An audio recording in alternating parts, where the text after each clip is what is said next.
है। आज भी आप सोमनाथ जाओ तो भगवान सोमनाथ के मंदिर के दर्शन के पहले हमीर सिंह जी गोहिल की खांभी को प्रणाम करना पड़ता है।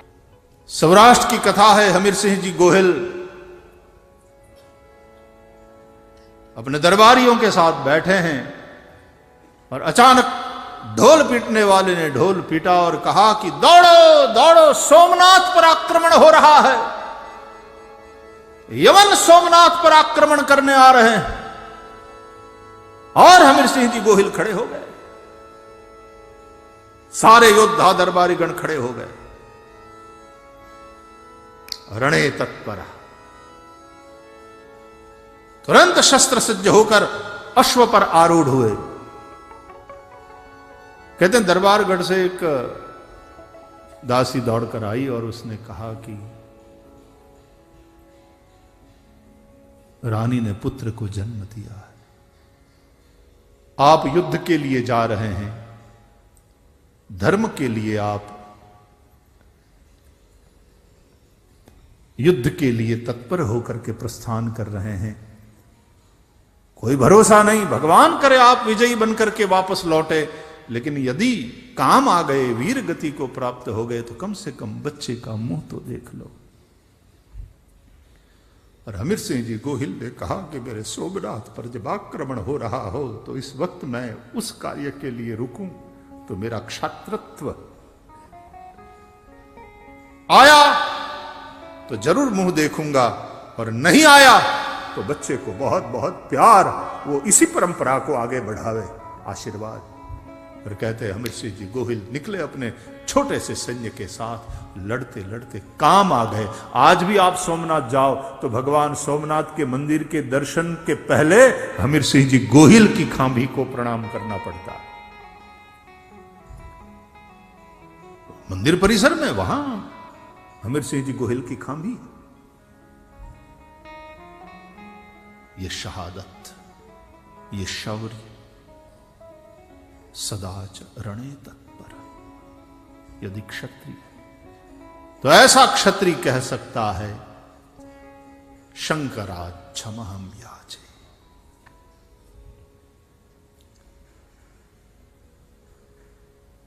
वैश्य जाए, ब्राह्मण क्षत्रिय वैश्य, वो जाए तो कहेगा सदा चरण तत्पर, चरण विचरण, चरणे विचरणे तत्पर। व्यापारी वैश्य है, बैठा रहेगा तो कैसे बात बनेगी। सदा विचरण करता रहे, जुना जमन में तो पूछ्यू लेन जाता खबर। व्यापार के लिए देश देशावर पहुंचते थे लोग व्यापार के हिसाब से, और यहां का सामान ले जाकर वहां बेचा, फिर बेच करके विक्रय किया, उसी धन से फिर क्रय करके यहां ले आए, फिर वो यहां बेचा, दोनों तरफ से मुनाफा कमाया, और उस द्रव्य का फिर कर के रूप में नृपति को चुकाया और दान के रूप में धर्म की सेवा में लगाया। अपने भोग के लिए शेष रखा और अच्छे से जीवन का यापन करता है। ऐसा धर्मनिष्ठ वैश्य सदा चरण तत्पर, चरण विचरण तत्पर जो है, उद्यमी है, आलसी नहीं, नीति से व्यापार करता है। ऐसा वैश्य भगवान शंकर से याचना करे, शंकराच्छमहं याचे।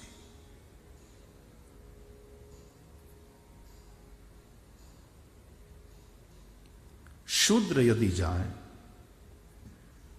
और वो भी यही प्रार्थना करे, शंकराच्छमहं याचे सदा चरण तत्पर। चरण तत्पर, चरण सेवा में जो तत्पर है, नित्य उन द्विज वर्णों की सेवा में जो तत्पर है, चरणे पदे तत्पर।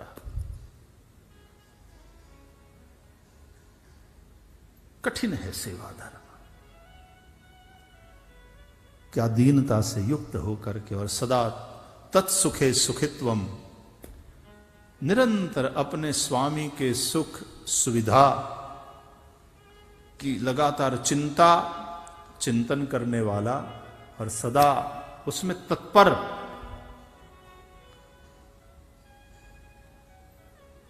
त्रण वार पानी मागे त्यारे चौथी वार ढोळातू आवे, छलकातू एम नहीं।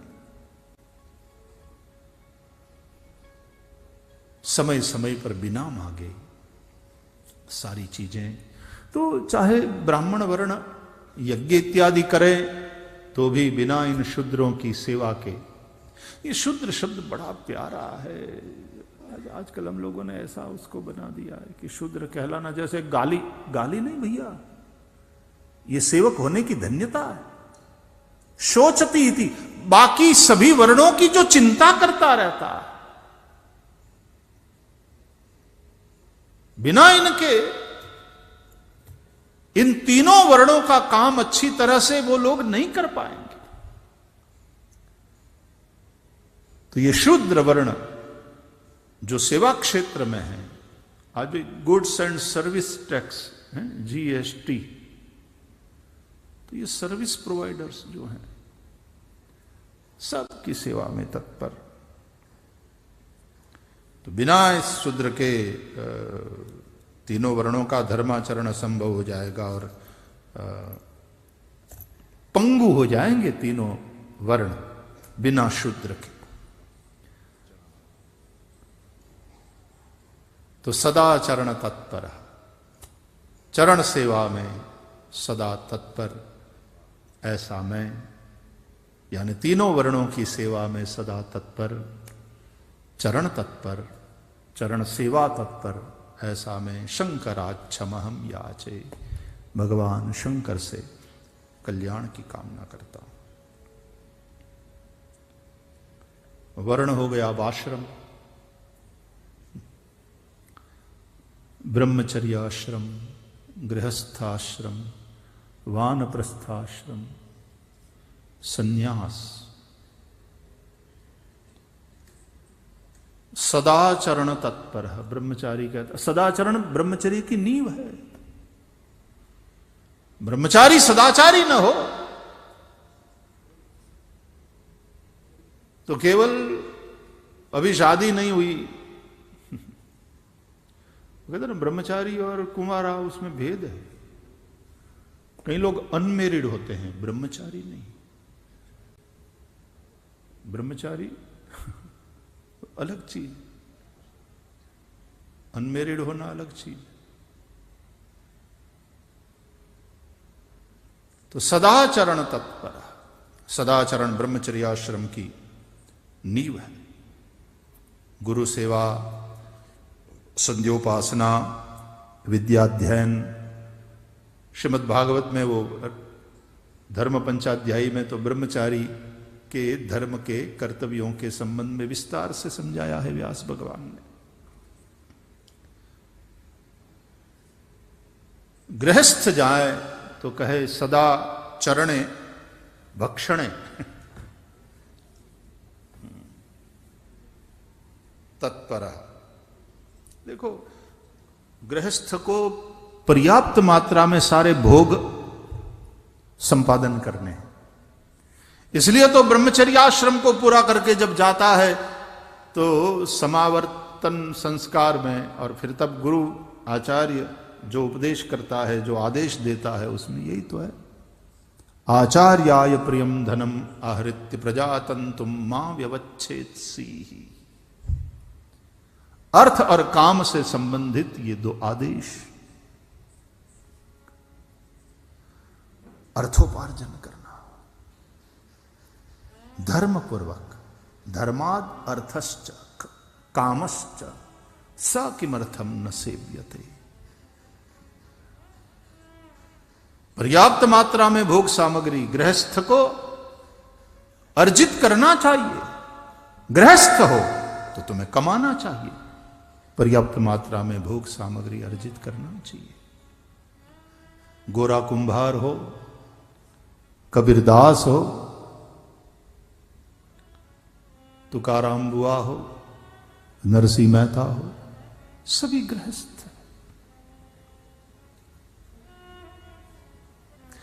तो उतना गृहस्थ प्राप्त करें। साईं इतना दीजिए जामे कुटुंब समाए, मैं भी भूखा ना रहूं वो साधु न भूखा जाए।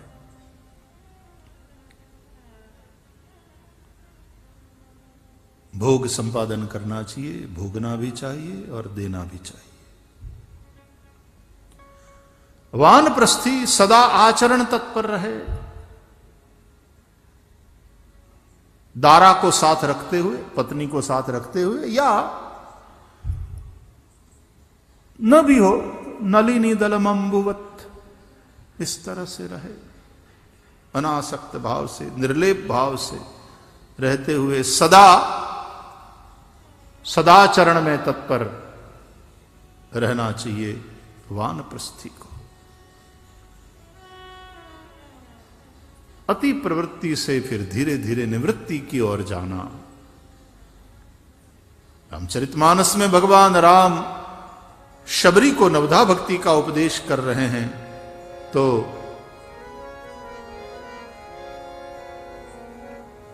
छठ दम सील बीरती बहु कर्मा, छठ दम सील बीरती बहु कर्मा, निरत निरंतर सज्जन धर्मा, निरत निरंतर सज्जन धर्मा, छठ सम शील बीरती बहु कर्मा, छठ दम शील बीरती बहु कर्मा, बिरति बहु कर्मा, बिरति बहु कर्मा।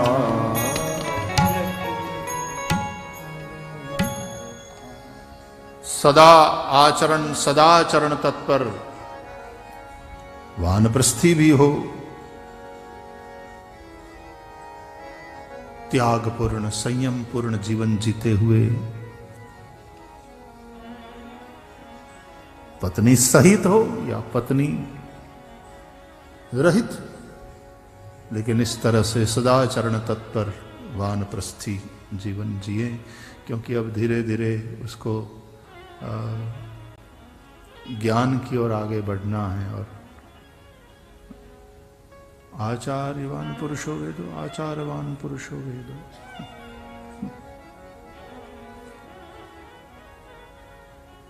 दोनों बातें।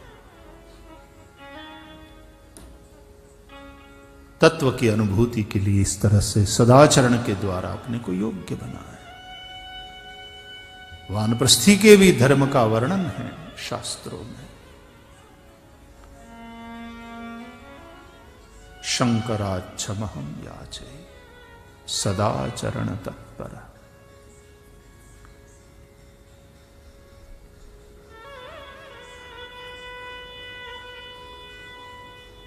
ब्रह्मचर्याश्रम में अपने आप को तैयार करना होता है जीवन के लिए, धर्म का पूरा ज्ञान प्राप्त करें। फिर गृहस्थाश्रम में जाए तो धर्म पूर्वक अर्थ और काम का संपादन करें। वानप्रस्थाश्रम में अर्थ और काम से धीरे धीरे विरत होता चला जाए और मोक्ष के लिए स्वयं को तैयार करें। और फिर संन्यास में मोक्ष को अटेंड कर ले। ज्ञान तो गृहस्थाश्रम में कर्म की प्रधानता, वानप्रस्थाश्रम में उपासना की और फिर सन्यास में ज्ञान की। हरिते ज्ञानान्न मुक्ति ही। तो फिर सन्यास में जब प्रवेश करता है तो फिर सन्यासी भी जाए महादेव के पास तो यही कहे, शंकराच्छमहम याचे सदा चरण तत्पर। सन्यासी के लिए भी चरण विचरण तत्पर। साधु चलता भला, एक जगह ज्यादा स्थिर नहीं रहता। सन्यासी साधु सदा चरणे विचरणे भ्रमणे तत्पर।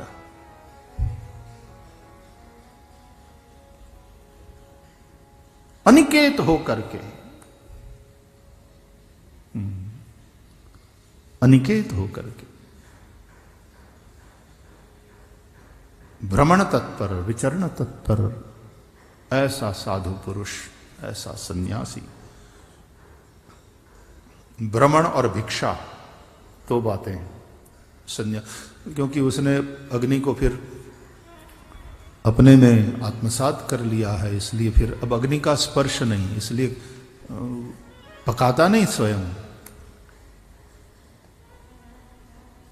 कोई दूसरों के द्वारा पकी हुई वो भिक्षा मांग लेता है सन्यासी। जो मिल जाए। माधुकरी, कितना बढ़िया शब्द है माधुकरी। किसी एक के ऊपर बोझ भी नहीं बनता हो।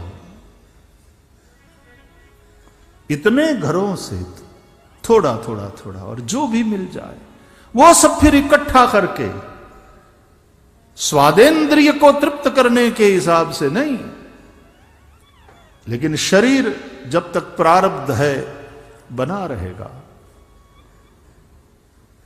उस हिसाब से केवल भिक्षा एक बार, और वो संग्रह भी नहीं करता। दोपहर को खाया तो थोड़ा बचा लो कि शाम को फिर काम आएगा, ऐसा नहीं।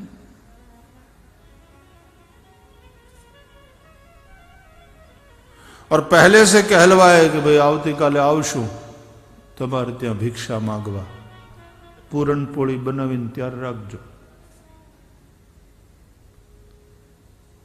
અથવા તો વોરવા ગયા અને પહેલેથી ખબર હોય તો 56 ભોગ ત્યાં તૈયાર, એમ નહીં। सहज ही चला जाए, जिस घर से जो भी मिल जाए, जैसा भी मिल जाए। वो कथा है ना कि एक साधु इस तरह से भिक्षा माधुकरी मांग करके लाया। रोज फिर गंगा जी के तट पर बैठता, गंगा जल छिड़क कर और फिर भगवान को भोग लगाता और फिर प्रसाद पाता। आज पता नहीं क्या हुआ, दिमाग कहीं और था, मन में कुछ और विचार चल रहे थे, कुछ और चिंतन चल रहा था, पता नहीं, लेकिन आज भोग लगाना भूल गया। तुम ही निवेदित भोजन करही, प्रभु प्रसाद पटभूषण धरही। आज भोग लगाना भूल गया और सीधे उसने भिक्षा पाना प्रारंभ। पहला ही ग्रास उसने मुंह में रखा, 2 बार क्या चबाया, अचानक याद आया, अरे भोग ही नहीं लगाया। अब न तो मुंह से उगला जा सकता है, न निगला जा सकता। निगलना उगलना दोनों मुश्किल, क्या करे।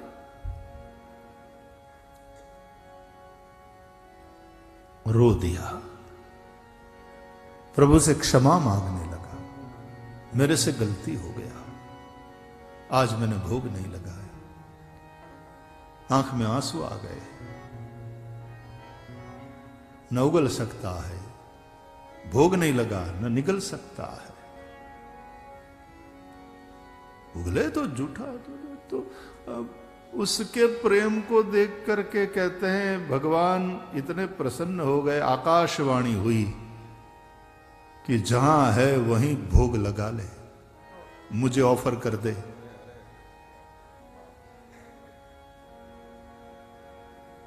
वैसे भी तू भिक्षा मांग करके ही आता था, लोगों का जूठा रोज खिलाता था, आज तेरा भी जूठा खा लूंगा, क्या फर्क पड़ता है। प्रेम, उसका भाव, तो भिक्षा और भ्रमण सदा चरण तत्पर,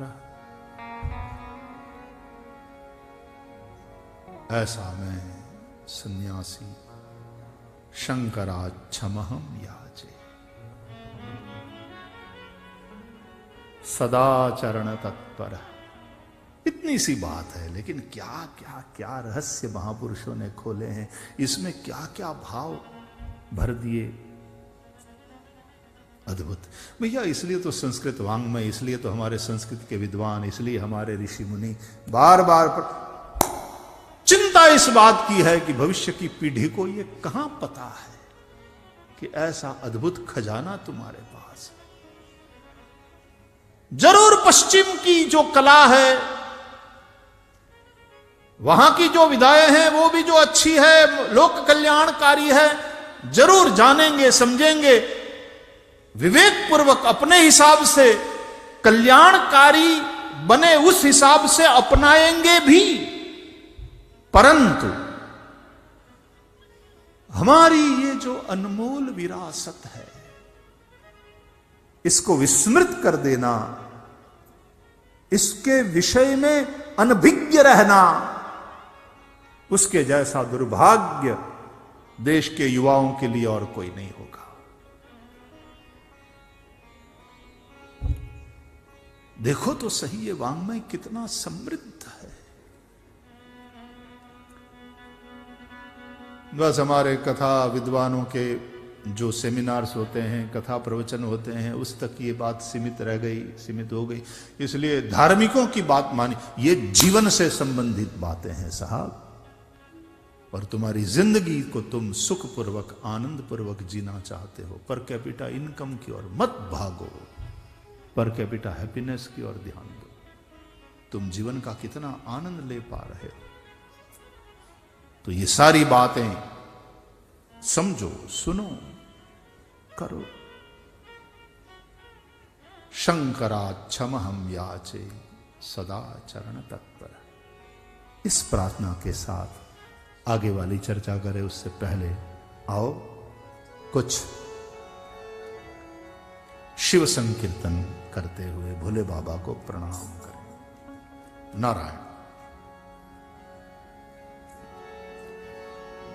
भोलेनाथ से निरालाया कोई नहीं, ओ भोलेनाथ से निरालाया कोई नहीं, भोलेनाथ से निरालाया कोई नहीं, भोलेनाथ से निरालाया कोई नहीं, रे गौरीनाथ से निरालाया कोई नहीं, गौरीनाथ से निरालाया कोई नहीं, यहाँ कोई नहीं, यहाँ कोई नहीं, यहाँ कोई नहीं, यहाँ कोई नहीं, भोलेनाथ से निरालाया कोई नहीं, भोलेनाथ से निराला यहाँ कोई नहीं। ओह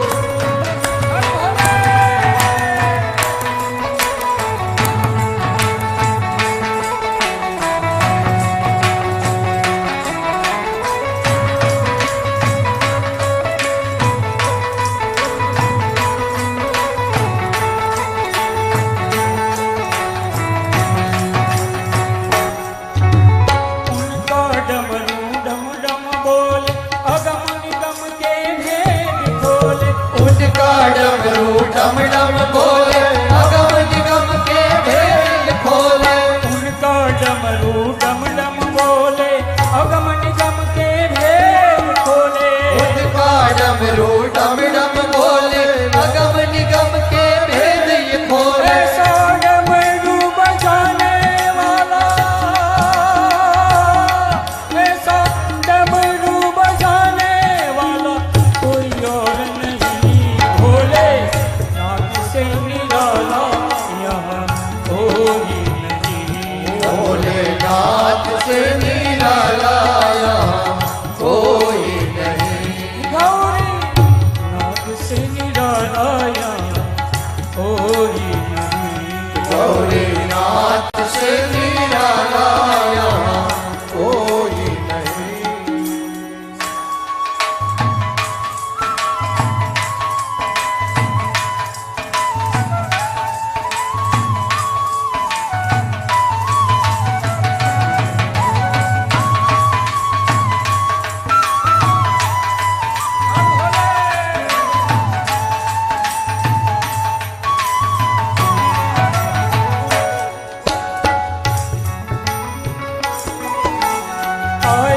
जब जब करवट बदले पाप चमकते अगले पिछले छाया जब जब करवट बदले पाप चमकते अगले पिछले आया जब जब करवट बदले पाप चमकते अगले पिछले आया जब जब करवट बदले पाप चमकते अगले पिछले अब मुझको बचाने वाला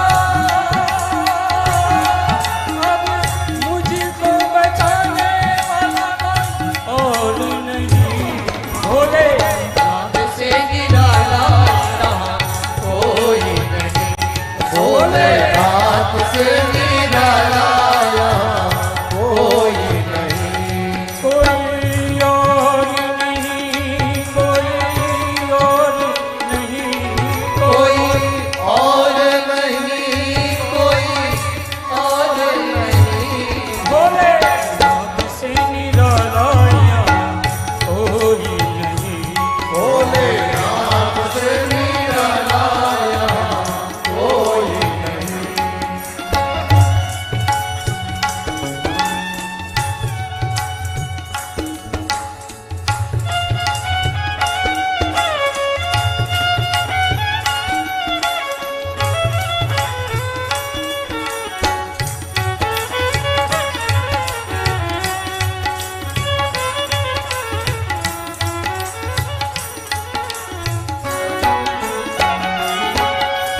तुमने जग का कष्ट मिटाया मुझको स्वामी क्यों बिसराया तुमने जग का कष्ट मिटाया मुझको स्वामी क्यों बिसराया तुमने जग का कष्ट मिटाया मुझको स्वामी क्यों बिसराया तुमने जग का कष्ट मिटाया मुझको स्वामी क्यों बिसराया ऐसा भक्तों का रखवाला ऐसा भक्तों का रखवाला कोई और नहीं भोले नाथ के निराला कोई नहीं भोलेनाथ से निराला यहाँ कोई नहीं कोई और नहीं कोई और नहीं कोई और नहीं कोई और नहीं कोई और नहीं कोई और नहीं कोई और नहीं कोई और नहीं भोले नाथ से निराला यहाँ हर कोई भोले भोलेनाथ से निराला यहाँ कोई नहीं ये गौरी नाथ से निराला यहाँ कोई नहीं गौरीनाथ से निराला यहाँ कोई नहीं ओम नमः शिवाय ओम नमः शिवाय ओम नमः शिवाय ओम नमः शिवाय ओम नमः शिवाय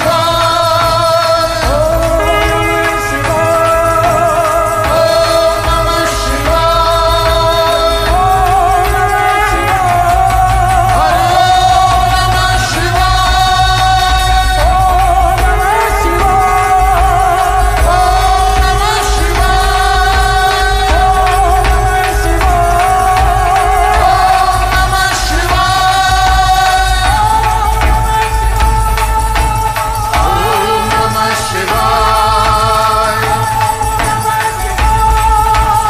ओम नमः